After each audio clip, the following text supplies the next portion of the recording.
Producers Jimmy Jam and Terry Lewis called him one of the greatest voices of our time. He is the first artist in music history to have separate records topping four different charts. Known for Disney's Beauty and the Beast, A Whole New World, don't forget hits like Feel the Fire, I'm So Into You, If Ever You're in My Arms Again. He is that real deal when it comes to pure vocal power and is among the greatest the rhythm and blues genre has to offer. His new release is entitled Stand for Love. You know who it is, Mr. Peabo Bryson. Welcome to St. Louis. It's nice to be here, Tim. Thank you for having me. You've been out on the road, but you haven't put out new music in a while. What took you so long? Well, I never really went anywhere. It's just I think there's a reassessing of life that comes with age. You know, you want to see where you are, and my life was kind of changing and different. I got married, and my wife wanted to have a little one, so I have a 9-month-old. This new album, how did this collab with Jimmy Jam and Terry Lewis come about?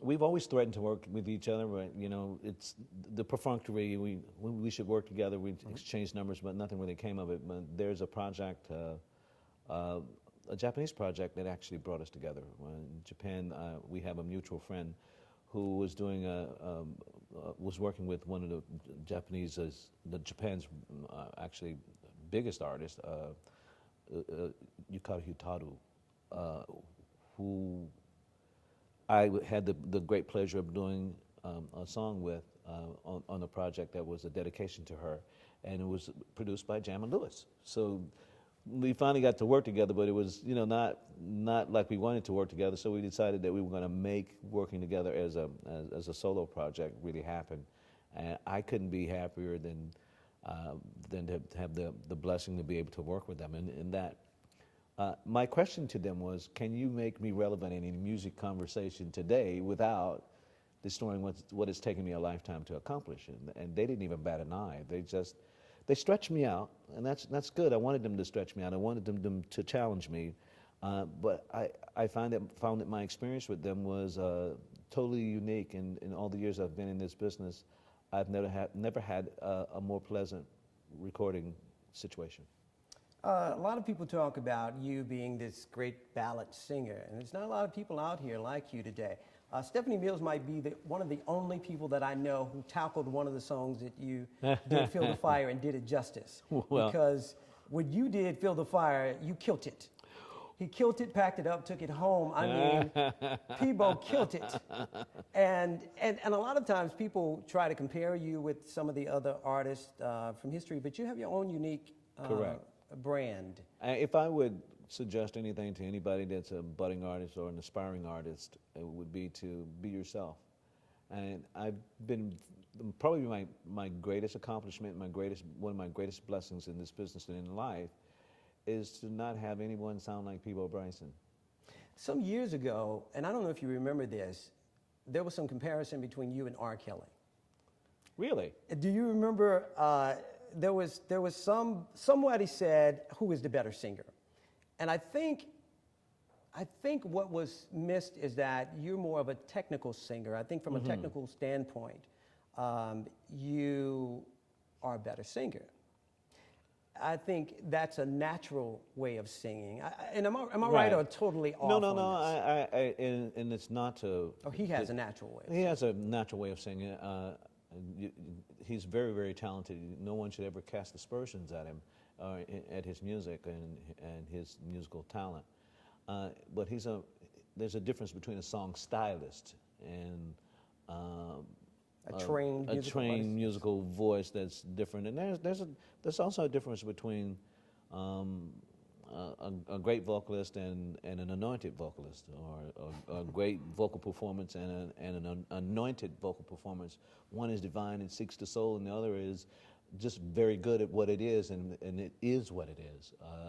If you're not inspiring somebody with your music, if you're not passing on information that is helpful and constructive to those who will listen, then you've kind of missed the point of actually doing anything at all. And I think that there's a certain selflessness that goes with that, and a certain sincerity.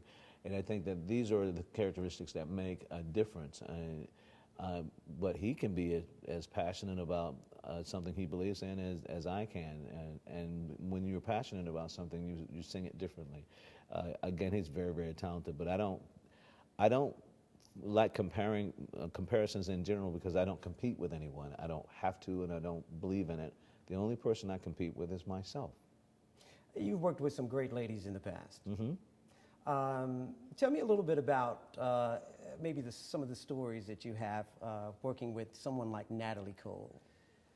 You can't be that close to Natalie Cole in physical proximity and not fall in love with her. You can't look in her eyes all the time, every day, and not get lost in them. And it doesn't matter that she was married or whatever it is. You're just there. You can't. You love her because she was a pure and open, honest soul. Did you record together, or did you do separate recordings we had to, in the we studio? had to do it together. It was my first duet project, and I didn't know much about doing duet projects. Just knew that it was a good idea, and she was someone that I'd known for a while. She was one of the first people I ever met when I entered this industry as a solo artist, and. Actually, she was the only person I knew at Capitol Records until they signed me. I mean, it's true. Celine Dion. Right? We did not meet until we were actually in the studio to record Beauty and the Beast. Now, we both had agreed to work with each other at some point. We still hadn't met or anything like that, and there was no song to sing. But my A&R guy, Jay Landers, his father was Hal Landers, who made Smokey and the Bandit and king of like B movies. Through his association with the Hollywood filmmakers, he got a chance to see the animation before it was done, before the movie was out, and he said, "Wow, this is terrific. You know, is there any music?" And they said, "Funny you should ask. There's a song, Beauty and the Beast." And so there's Alan Menken and Tim Rice. Yeah, you know. So this is what we ended up singing and all that. And Celine, bless her heart, was afraid that when she entered the studio, when we got ready to work together, that we were going to. She was gonna like run away with me or something like that. You know, I could be like a studio artist and not actually be able to sing any of that stuff, or maybe not even sing in pitch at all. So she's looking at me through this glass, and we're going, and she sends me a little bit of something, and I send it back, and this exchange goes on, and she starts to smile a little bit more, and then she realized that she could just be herself, and she opened up, I opened up, and the trick to a great duet is that you have to fall a little bit in love with your duet partners. But working with Roberta Flack is what taught me that you must play to your duet partner's strengths and weaknesses equally. It's like life and any other kind of great relationship or a serious relationship. That's the way it goes. You have to take all of that person, and doing that and doing so, that erases any weaknesses that there may be individually or collectively. And you erase all those, but just by embracing the concept of fellowship. And speaking of Roberta Flack, you walked into Donny Hathaway's shoes. Are you kidding me? And I have the nerve to show up in St. Louis, right? You know, his birthplace. Donny Hathaway changed my life in terms of he gave validation to my concept that you can sing a melody and make it pay, that you can actually adhere to the rules of music and still make it work and still be considered outrageous or considered to be coloring outside the box. You can do all those things, but there's a basic music structure that adheres to basic music rules that he kept. And so I felt like... Were you the first duet partner she had after him? Exactly. And it was like, why she chose me, I still can't tell you, Tim, if I'm honest. I don't know. It's probably the greatest compliment anybody's ever paid me was to do it. And Regina Belle. If it's a difficult song to sing, then Regina Belle is going to eat it live. That's just the way she's. I think it's all that Rutgers training or whatever that is that she did there with the vocal thing at Whole Rutgers. New World. Whole New World was. Yes. It's a difficult song to sing. It's a lot more difficult than even Beauty and the Beast. A lot of octaves in that? Well, why is it difficult? It's difficult in just that you have to understand something about the Disney songs. For us, you know, they don't come with like instructions or a model or anything like that. It's only individual interpretation. No one's there to even suggest anything. Sing it like this, or do you want to sing it like that? No questions, just whatever you give it. So if you're if you're recording Beauty and the Beast, you have to understand. You have to go Marcus Aurelius. What is the thing in and of itself? What does it do? What is its nature? And you have to understand that Beauty and the Beast is an abject lesson to children around the globe to look past the physical in order to find true beauty. If you don't have that in mind when you're singing it, when you're recording it, then you've kind of missed the point, and there's something a little insincere about what it is that you're doing. A Whole New World represents every hope and promise and every dream that anybody's ever going to have. I mean, think about what that is. And let's rewind just a little bit. Go on then. Too, and talk about, you grew up somewhat on a farm, a little bit. Yeah. You said half on the farm with grandparents, 2 sisters and 1 brother. Right. Where did your love of music come from? I think the love for music is inherent. I think you're born with it. And growing up in a house where my mother loved music, loved. My mother had the most beautiful voice I've ever heard, and she could never sing in front of anybody but maybe 5 people. Me and my siblings and her mother. And what did you guys listen to? What did your mom listen to? A little bit of everything. Unfortunately for us, my mother being such a music lover, in my hometown of Greenville, South Carolina, having a 5,000-seat auditorium meant that every artist was going to come to my hometown at some point, and basically most of them on the same show at one time. If you saw the books that they sold of artists that were in the concert and all that, if you saw the lineup, it would be astounding. So my grandmother would like, okay, I'll keep the 2 youngest kids, but you're taking the 2 oldest ones with you. So I got a chance to see Sam Cooke maybe 12, 15 times live, and on the same show with Jackie Wilson when Lonely Teardrops was a single. Wow. Actually Sam Cooke's single at the time was a song called Shake. He was really coming up from underneath the secular cloud and was wanting to raise his game in terms of reaching more people. I think that I saw the original I Can Tina Turner Review. I saw the original Drifters. I saw the Impressions when Lou Rawls was a singer. And Sam Cooke's background vocalist in those days was Dionne Warwick. I mean, that's going back some, but it's... Sam Cooke's background vocalist was Dionne Warwick. Yeah. I don't think I've ever read that anywhere. You can Google it. It's absolutely true. Wow. I thought I knew a lot about music. I know, right? I mean, Tim, that's twice I've gotten you today, right? That's twice. So no, yeah. So I got a chance to see the greatest artists of our time perform live, and once you see that, I mean, I loved it. I sang along. I was singing along in the audience, and some adults looked around and said, "Who's that singer?" I said, "Did you hear this little boy over here?" It's like, speaking of great artists, you're on tour with Gladys Knight. You know, did you grow up? Did you listen to her music again as a child because she was a child performing too? Exactly. Here's the thing. I made the distinction before about some people have anointed voices. Aretha Franklin had an anointed voice, and there's no getting around that. Once she sang it, I don't care who sang it before, it's been sung differently, it's been redefined when she does it. And the same with Gladys Knight. I mean, they have that, it's an anointing. It calls out to the soul. It really does. I mean, and not everybody has that, and they had it in spades. To share a stage with, and it's not our first time, but it's always a pleasure. It's always been a pleasure, and always been, I think, not just a blessing, but an honor to share a stage with someone that redefines a ballad in a way that nobody else can. The way she does it, when she's feeling pain, the whole world is feeling pain. You know, if she's feeling hopeful, the whole world is feeling hopeful.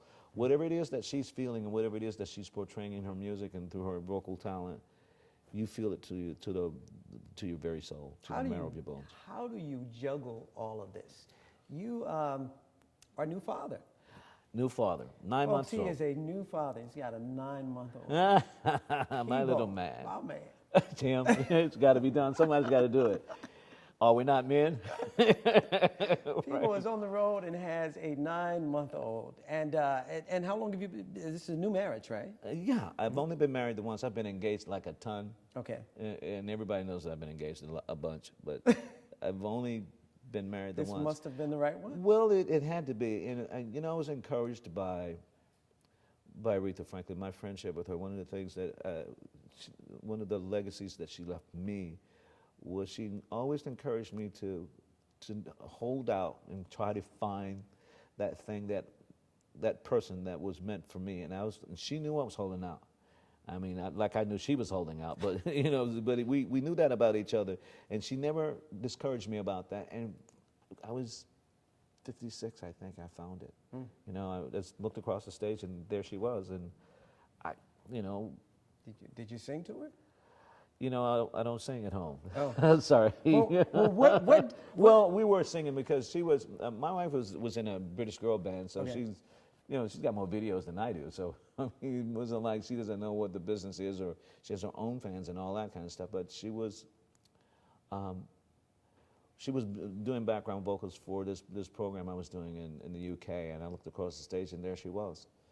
And I knew in that moment that my music had caught up with me finally. You know, so we got married, and one of the things I promised when we got married was that I would try, you know, because I knew that was something that was important to her. She's young enough to want children and young enough to have them. So it's not something you want to take away from somebody that represents the most important relationship that you've ever had in life. So, and if I'm honest, I wanted a little boy, and I have a daughter who is wonderful. I have 3 grandkids, 2 granddaughters, 26, 25, and 19 is my grandson. My daughter is very accomplished. I mean, I figured out what I paid for in all those private schools and all that. You know, she's got 4 postgraduate degrees. That's after, you know, 3 kids and a husband.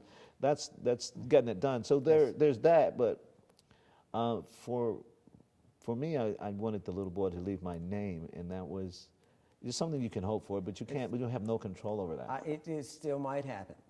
Well, for you, Tim, come on, you can do it, man. If I can do it, surely you can. Tell me, people, what do you like performing most on the stage? What song gets the crowd going out there? Well, you know, you're going to be at the Fox Theater, and I'm sure you're going to tear it up. You know, again, like I said, Tim, my music finally caught up with me and with my wife, and the things that are important to me. One of the reasons I stayed away so long is that I was establishing all of that, what my life is, what's important to me, and reestablishing and repositioning my priorities.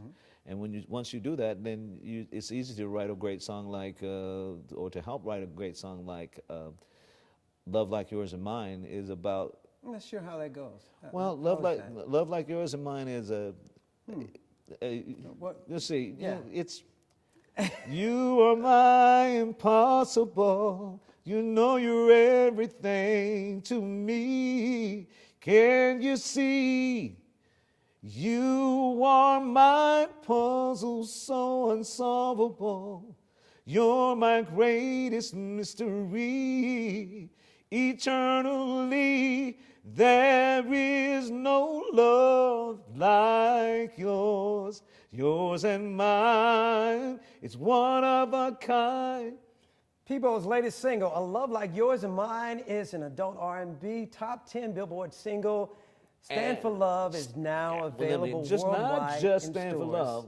and on music streaming platforms. There you go, all music streaming platforms. You. And the new single is called All She Wants to Do Is Me, which is every man's dream. Is me.